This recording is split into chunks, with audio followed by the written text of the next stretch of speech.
Welcome back guys. हम लोगों ने पिछले क्लास में कंपनी अकाउंट के सिलेबस को देखा था कि हमारे सिलेबस में कौन कौन से टॉपिक्स कवर होने वाले हैं। अब हम उसी टॉपिक्स के अकॉर्डिंग पहले चैप्टर को शुरू करने जा रहे हैं, जो वहाँ पर हम सबसे पहले पढ़ेंगे कंपनी के बारे में। कंपनी क्या होती है, कंपनी की मीनिंग क्या होती है, कंपनी की परिभाषाएं क्या क्या होती हैं, कंपनी की विशेषताएं क्या हैं, कंपनी के प्रकार कौन कौन से हैं।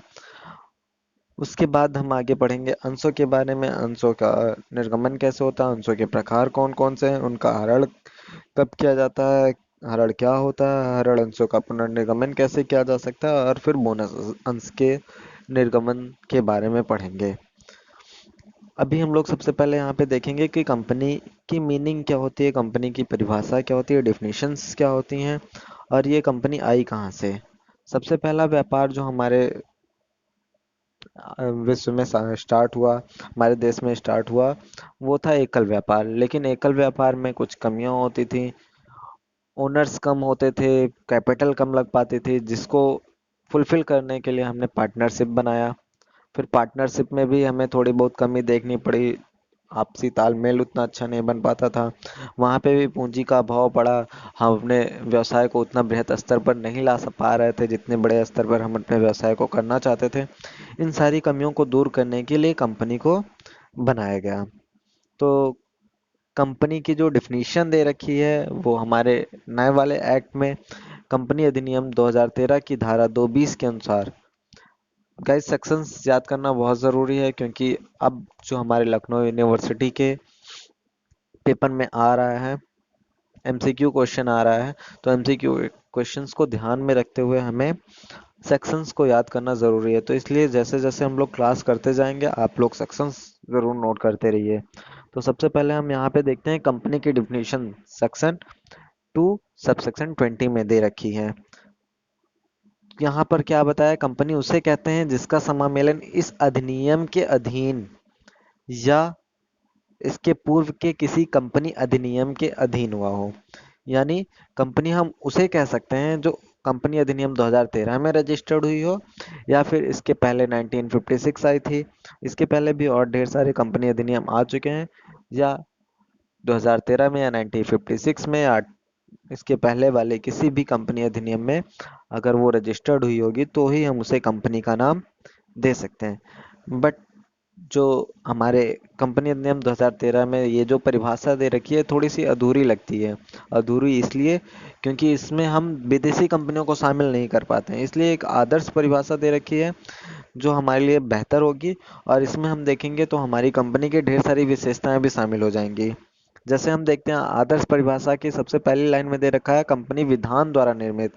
तो सबसे पहला तो हमारे पास विशेषता भी आ जाएगी विधान द्वारा निर्मित, यानी किसी न किसी लॉ के द्वारा इसको बनाया जाता है, किसी लॉ के द्वारा इसका प्रतिपादन किया जाता है। अपने सदस्यों से सर्वथा भिन्न अस्तित्व रखने वाली, यानी अगर हम यहाँ पे एक और विशेषता की बात करें, एक और फीचर्स की बात करें, एक और कैरेक्टरिस्टिक की बात करें, तो यहाँ पे एक और फीचर्स क्या निकल के आता है कि इसका अस्तित्व अपने सदस्यों से भिन्न होता, अलग होता है। यानी हम कंपनी के नाम पे मुकदमा दर्ज भी कर सकते हैं, कंपनी के नाम से बैंक अकाउंट भी ओपन कर सकते हैं, कंपनी भी किसी पर्सन पर मुकदमा दर्ज कर सकती है। फिर अगला आता है इसमें अस्तित्व रखने वाली सार्वमुद्रा से युक्त। सार्वमुद्रा क्या होती है, सार्वमुद्रा मुहर होती है जो कंपनी अगर कोई भी डॉक्यूमेंट रिलीज करती है तो उस डॉक्यूमेंट पर एक व्यक्ति का सिग्नेचर जो भी कंपनी में मुख्य होता है, और फिर उसमें एक मुहर लगी हुई होती है जिसको हम सार्वमुद्रा का नाम देते हैं। शाश्वत या अविच्छिन्न उत्तराधिकार की क्षमता। तो हमारे पास एक और विशेषता अगर हम बात करें तो यहाँ पे सार्वमुद्रा से आ गई, और फिर इसके बाद आया शाश्वत या अविच्छिन्न उत्तराधिकार। तो इसका एक अलग उत्तराधिकार भी होता है। तो एक और उत्तराधिकार की क्षमता से परिपूर्ण प्रायः सीमित दायित्व की एक अमूर्त एवं अदृश्य कृत्रिम वैधानिक व्यक्ति है। तो क्या क्या रखा है, सीमित दायित्व की एक अमूर्त, अमूर्त मीन्स जिसे हम देख और छू ना सकें। तो कंपनी को भी हम देख और छू नहीं सकते हैं, खाली हम उसे महसूस कर सकते हैं, उसका कोई भौतिक अस्तित्व नहीं होता है। इसीलिए हम उसको कृत्रिम व्यक्ति का नाम देते हैं, एक आर्टिफिशियल पर्सन का नाम देते हैं। तो एक हमारे पास ये भी फीचर्स निकल के आता है कि कंपनी क्या होती है, एक कृत्रिम वैधानिक व्यक्ति होती है जिसको विधान ने एक व्यक्ति मान रखा है। विधान का मतलब लॉ से होता है। अब हम यहाँ पे अगर हम कंपनी की विशेषताओं की बात करें तो हमने ऑलरेडी बता रखा है अभी, जो हम लोगों ने आदर्श परिभाषा पढ़ी, तो विधान द्वारा निर्मित यानी किसी न किसी लॉ के द्वारा इसको बनाया जाता है, एक आर्टिफिशियल पर्सन माना जाता है और इसे किसी न किसी लॉ के द्वारा बनाया जा सकता है। ये किसी के साथ अनुबंध भी कर सकती है, किसी के साथ एग्रीमेंट कर सकती है, इस पर भी मुकदमा किया जा सकता है, ये भी किसी के ऊपर एफआईआर यानी मुकदमा कर सकती है। इसके नाम से हम बैंक में अकाउंट भी ओपन कर सकते हैं।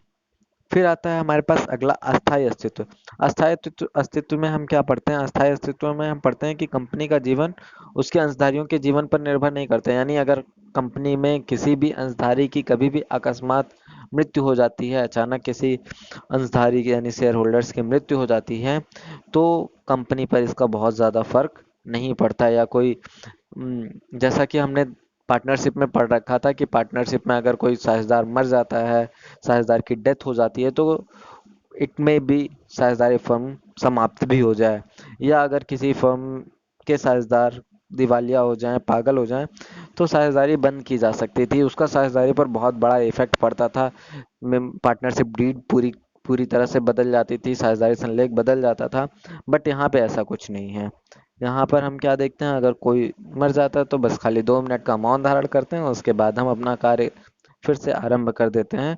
इसमें कोई अलग बातें शामिल नहीं होती हैं। इसमें भी एक सेक्शन हमारा लिखा हुआ है, कंपनी अधिनियम 2013 की धारा 9 के अनुसार समामेलन की तिथि से कंपनी शाश्वत उत्तराधिकार वाली हो जाती है, यानी इसका एक अलग उत्तराधिकार हो जाता है। अगर किसी की भी डेथ हो जाती है, किसी भी शेयर होल्डर्स की डेथ हो जाती है, तो उसका जो बेनिफिट होता है, उसका जो पैसा होता है, उसके नॉमिनी को हस्तांतरित कर दिया जाता है। इसके बाद तीसरा अगर हम विशेषता की बात करें तो यहाँ पे एक अलग स्वतंत्र अस्तित्व है। हमने डुअल एंट्री कॉन्सेप्ट में भी पढ़ा था, जहाँ पे लिखा हुआ था सेपरेट लीगल एंटिटी, यानी कंपनी का या फर्म का एक अलग एंटिटी होता है, एक अलग अस्तित्व होता है। तो उसी सिद्धांत पर आधारित ये विशेषता भी है हमारा। कंपनी का अस्तित्व उसके सदस्यों के अस्तित्व से पृथक होता, अलग होता है। कंपनी द्वारा किए गए कार्यों के लिए कंपनी स्वयं उत्तरदायी होती है और कोई उत्तरदायी नहीं होता है। कंपनी की संपत्ति कंपनी की होती है, हम ये नहीं कह सकते कंपनी की संपत्ति किसी अन्य व्यक्ति या फिर कंपनी के ओनरों की भी नहीं मानी जाती है, वो कंपनी के नाम पर ही रजिस्टर्ड होती है। फिर आता है हमारे पास सीमित दायित्व। सीमित दायित्व में हम क्या देखते हैं, सीमित दायित्व में हमारे पास आता है कंपनी के सदस्यों का उत्तरदायित्व उनके द्वारा लिए गए अंशों के मूल्य तक ही सीमित रहता है। पहले के टाइम पे ऐसा होता था कि कंपनी का जो दायित्व होता था वो असीमित होता था, तो लोगों को क्या करना पड़ता था, अगर कंपनी का समापन होता था तो लोगों को जब तक कि सारी लाइबिलिटीज पेड नहीं हो जाती थी तब तक उन्हें अपने पास से पैसे लाने होते थे। बट अभी ये समस्या खत्म हो चुकी है। अब कंपनी में सीमित दायित्व का रूल फॉलो होने लगा है, यानी अब अंशों का जो दायित्व होता है वो सीमित होता है। कंपनी के सदस्य अपने अंशों पर अदत्त राशि के लिए उत्तरदायी भी होते हैं। अगर उन्होंने 10 रुपए का अंश लिया हुआ है और 8 ही रुपए पे किए हुए हैं तो 2 रुपए के लिए भी वो उत्तरदायी होंगे, बट मैक्सिमम 10 रुपीज के लिए उत्तरदायी होंगे क्योंकि उन्होंने 10 रुपए का अंश खरीद रखा है। फिर आता है एक सार्वमुद्रा। सार्वमुद्रा अभी हमने बताया था कि कंपनी की सार्वमुद्रा ही कंपनी की हस्ताक्षर मानी जाती है। तो कोई भी डॉक्यूमेंट लीगल तभी माना जाएगा जब उस पे कंपनी का मुहर होगा, साथ ही साथ किसी एक कंपनी के व्यक्ति का, चाहे वो ओनर हो, चाहे बोर्ड ऑफ डायरेक्टर का कोई मेंबर हो, उसकी सिग्नेचर होनी आवश्यक होती है। हस्तांतरण छठा अगर हम पढ़ते हैं तो हस्तांतरण योग्य अंश, जो कंपनी का अंश होता है, जो शेयर होता है, वो हस्तांतरणीय होता है, यानी हम उसको किसी और को भी हस्तांतरित कर सकते हैं। अगला आता है लोकतांत्रिक से प्रबंध। कंपनी का प्रबंध प्रजातंत्र पर आधारित होता है। कंपनी के सदस्य अपने वोट से संचालक मंडल का चुनाव करते हैं। जैसा कि हम जानते हैं कंपनी में कोई भी निर्णय लिया जाता है, कोई भी बड़ा निर्णय लिया जाता है तो उसमें वोटिंग भी होती है, चुनाव भी किया जाता है, चयन भी किया जाता है।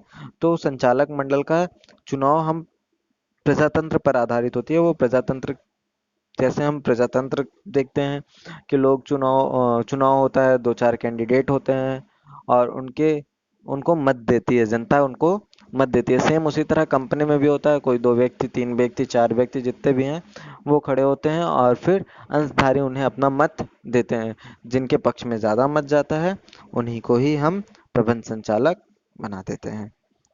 फिर आता है कंपनी एक नागरिक नहीं है। अभी हमने बताया ऊपर कि कंपनी को एक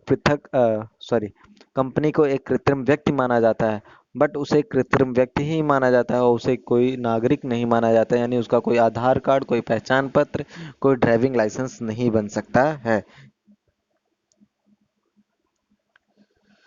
अगला आता है सदस्यों की न्यूनतम और अधिकतम संख्या। सार्वजनिक कंपनी में सदस्यों की न्यूनतम संख्या 7 होती है, जबकि अधिकतम संख्या अंशों की संख्या के आधार पर होती है, यानी मैक्सिमम जितने भी अंश होंगे उतने सदस्य हो सकते हैं। इसमें कोई लिमिट नहीं होती, यानी हम बोल सकते हैं कि इसमें सदस्यों की संख्या अनलिमिटेड होती है। वहीं अगर हम निजी कंपनी की बात करें तो निजी कंपनी में सदस्यों की न्यूनतम संख्या 2 और अधिकतम संख्या 200 होती है। पहले ये संख्या 50 थी, फिर इसे 2013 में अमेंड करके बढ़ा के 200 कर दिया गया। लास्ट फीचर्स हमारे पास आता है कंपनी की समाप्ति। कंपनी का निर्माण कंपनी अधिनियम के अनुसार होने के कारण इसका समापन भी इसी अधिनियम के प्रावधानों के अनुसार होता है। यह हमारा लास्ट चैप्टर है, हम उसमें इस कंपनी के समापन को डिस्क्राइब करके पढ़ेंगे, डिटेल में पढ़ेंगे। फिर आता है हमारे पास कंपनी की प्रकृति। कंपनी की प्रकृति क्या होती है? एकाकी, अभी हमने बताया था कि एकाकी और साझेदारी व्यवसाय के कुछ कमियां थी, उन कमियों को दूर करने के लिए हमने एक कंपनी को बनाया था।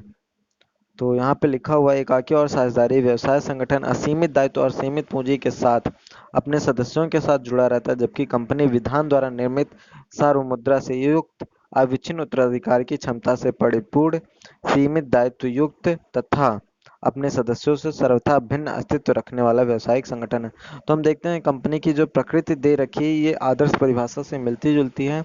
अगर हमने आदर्श परिभाषा अच्छे से पढ़ ली है तो हमें कंपनी की प्रकृति पर बहुत ज़्यादा जोर देने की ज़रूरत नहीं होती है। फिर आगे हमारे पास आता है कंपनियों के प्रकार। अगर हम कंपनियों के प्रकार की बात करें तो कंपनियों के प्रकार कुछ इस प्रकार बताए गए हैं। सबसे पहले अगर हम सदस्यों के दायित्व के आधार पर देखते हैं, यानी on the basis of liabilities of its members के आधार पर अगर हम देखें तो इसको हमने तीन भागों में बांटा है। सबसे पहले हमने बांटा अंशों द्वारा सीमित दायित्व वाली company, company limited by shares, यानी जिन कंपनियों को अंशों द्वारा सीमित किया जाता है। तो कंपनी की पूंजी अंशों में विभक्त होती है। हम ऑलरेडी पढ़ रखे हैं, हमें ये बात पता होनी चाहिए। जो कंपनी की पूंजी होती है वो अंशों द्वारा ही लगाई जाती है और अंशधारी ही कंपनी के ओनर माने जाते हैं, कंपनी के स्वामी माने जाते हैं। तो स्वामियों द्वारा लगाया गया पैसा ही पूंजी होती है। तो वही बात यहाँ पे कह रखी है, कंपनी की पूंजी अंशों में विभक्त होती है, इसके सदस्यों को दायित्व अंशों के अंकित मूल्य तक ही सीमित रहता है, यानी जो उसकी फेस वैल्यू होती है, जो उसकी ओरिजिनल कॉस्ट होती है, यानी अगर वो 10 रुपए का शेयर है तो उसका दायित्व 10 ही रुपए का रहेगा। यहाँ पे एक एग्जाम्पल से अगर हम इसको समझते हैं कि यदि किसी व्यक्ति ने 100 रुपए का एक अंश लिया और इस पर 80 रुपए का भुगतान कर चुका है तो उसका दायित्व अब कितने का बचा? 20 रुपए का बचा, क्योंकि उसने तो 80 रुपए ऑलरेडी पे कर दिया है ना। जैसे ही वह 20 रुपए का भुगतान कर देगा उसका दायित्व वहां पे खत्म हो जाएगा, यानी मैक्सिमम उसकी लिमिट, उसका दायित्व कितना हुआ? 100 का। जैसे जैसे उसने 100 रुपीज पूरा पूरा पे कर दिया उसका दायित्व वहीं पे खत्म हो जाता है। आजकल इस प्रकार की कंपनियां काफी लोकप्रिय और प्रचलित है, अपने भारत में भी सबसे ज्यादा इसी प्रकार की कंपनियों का चलन है। फिर अगला आता है हमारे पास गारंटी द्वारा सीमित दायित्व वाली company, company limited by guarantee.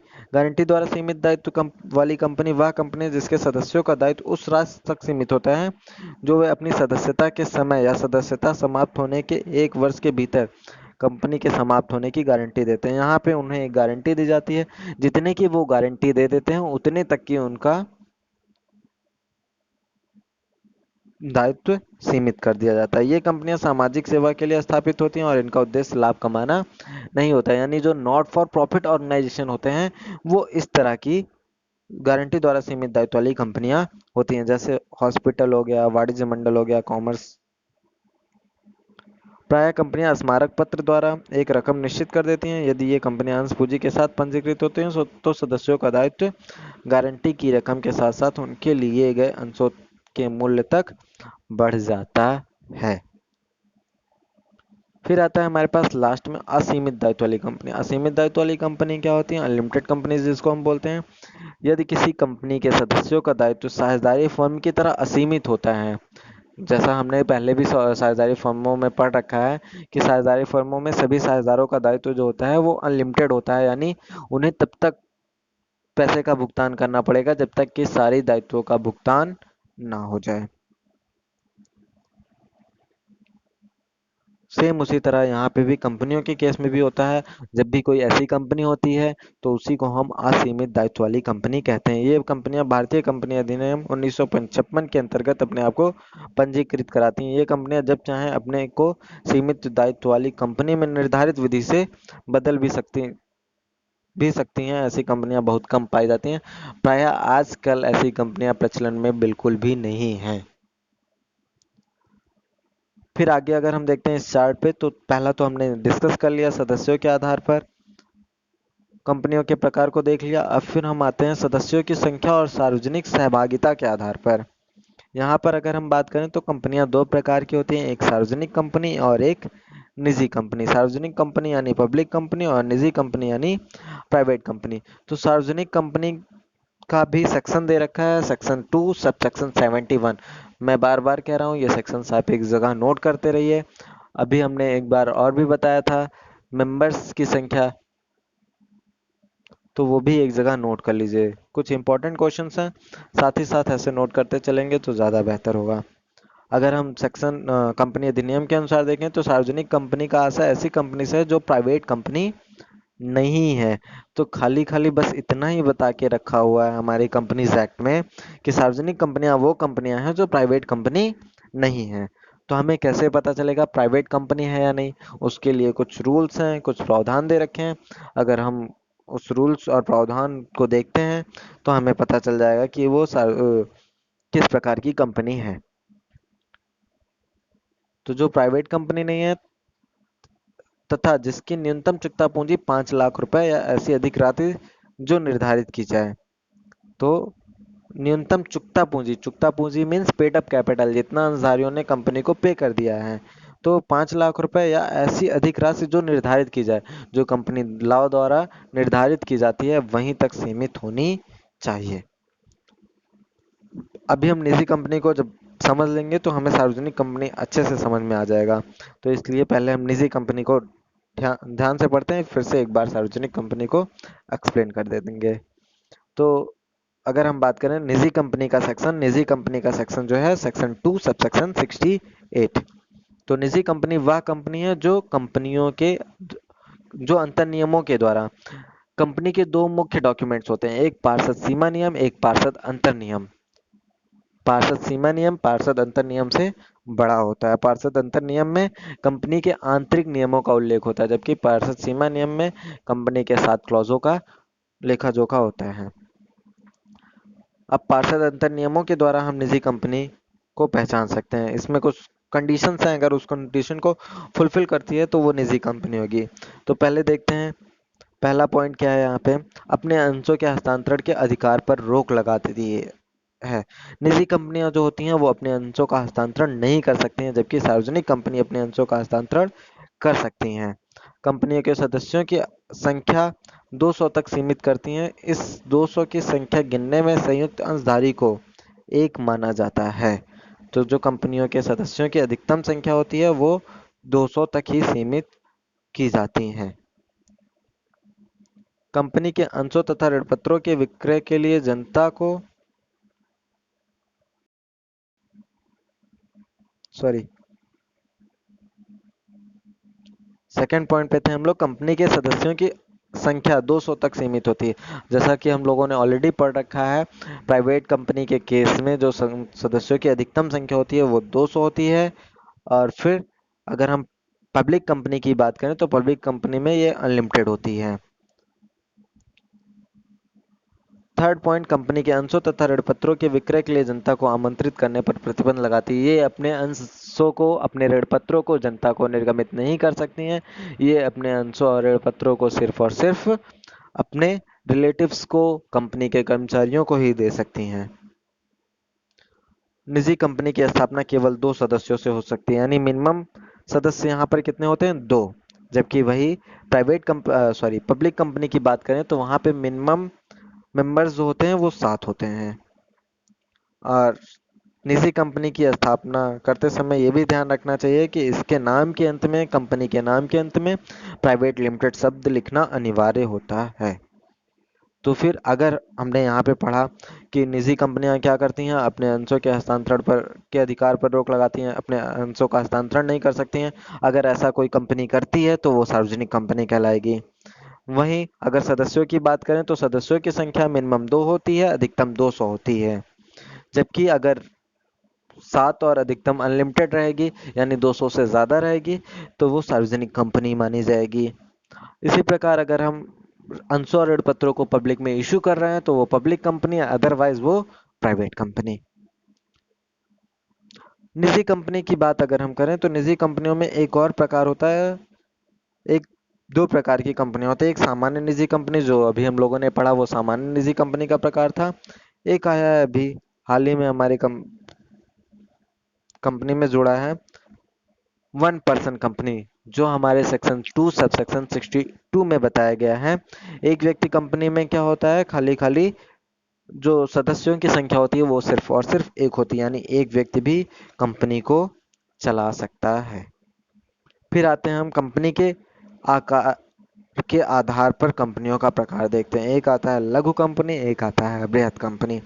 लघु कंपनी की बात हम करें तो लघु कंपनी हमारे कंपनी अधिनियम 2013 में सेक्शन 2 सब सेक्शन 85 में बताया गया है। इसके अनुसार लघु कंपनी से ऐसी कंपनी से है, ऐसी सार्वजनिक कंपनी से भिन्न एक ऐसी कंपनी से है जिसकी चुकता पूंजी 50 लाख रुपए या ऐसी अधिक राशि जो निर्धारित की जाए से अधिक नहीं होगा, लेकिन जो 5 करोड़ रुपए से अधिक नहीं हो सकता। यानी उसकी चुकता पूंजी मिनिमम 50 लाख रुपए रहेगी और ऐसी अधिक राशि जो कि निर्धारित की जाए, मैक्सिमम 5 करोड़ रुपए तक हम निर्धारित कर सकते हैं। तो यानी 50 लाख रुपए नॉर्मली होनी चाहिए, बट अगर हम चाहें तो उसको एक्सटेंड कर सकते हैं, बढ़ा सकते हैं, लेकिन मैक्सिमम 5 करोड़ रुपए तक, यानी उसकी जो चुकता पूंजी होती है वो 5 करोड़ रुपए से ज्यादा निर्धारित नहीं की जा सकती है।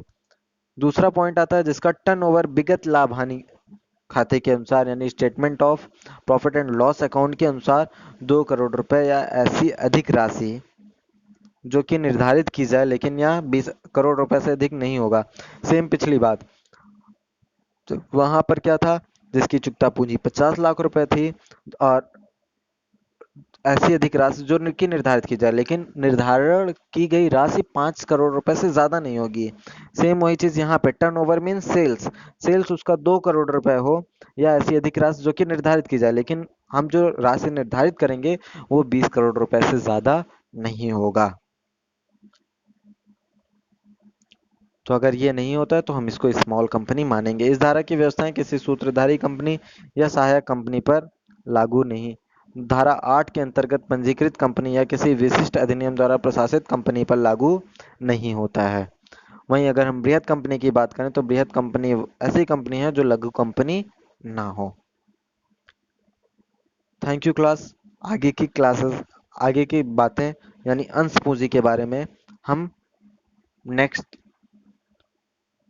लेक्चर में डिस्कस करेंगे। वहां पर हम अंश पूंजी के बारे में पढ़ेंगे, अंश पूंजी के प्रकारों के बारे में पढ़ेंगे, और फिर हम लोग संचित पूंजी, पूंजी संचय के बारे में पढ़ेंगे, और थोड़ा सा हम लोग बैलेंस शीट पढ़ेंगे एज पर शेड्यूल 3।